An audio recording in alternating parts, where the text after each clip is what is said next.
ওকে 3rd degree torture করো। ওর মুখ থেকে কিছু বেরোলেই আমাকে ইনফর্ম করবে। ঠিক আছে স্যার।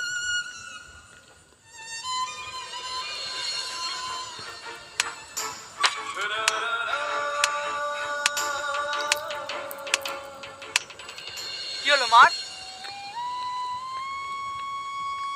আমি পারবো না। কেন পারবি না? তোর ভাই বলে? ও তোর ভাই না। ও তোর ভাই হলে এরকম জঘন্য কাজ কখনো করতে পারতো না। মার ওকে। কি হলো মার?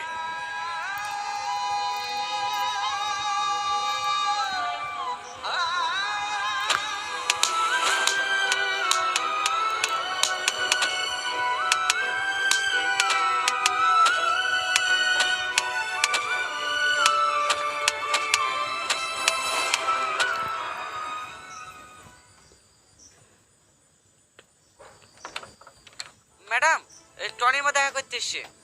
বলো এখন দেখা করা হবে না। খুব কান্নাকাটি করছে। ঠিক আছে, বেশিক্ষণ দেখা করতে দেবে না, জাস্ট 5 মিনিট। ঠিক আছে ম্যাডাম।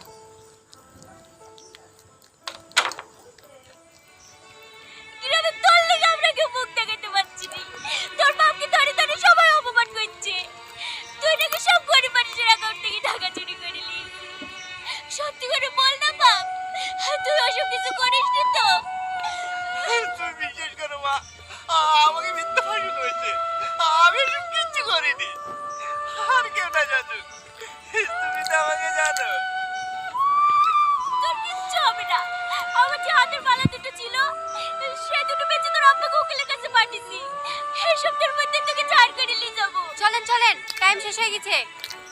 তুই কেন চিন্তা করিস না মধু, সব ঠিক হয়ে যাবে।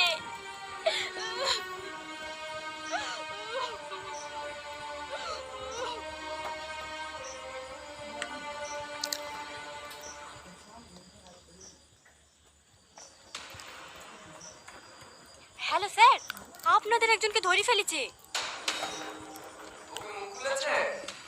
না স্যার, কিন্তু ওকে যেভাবে টর্চার করছে ও মনে হয় সব ভুলেই ফেলবে।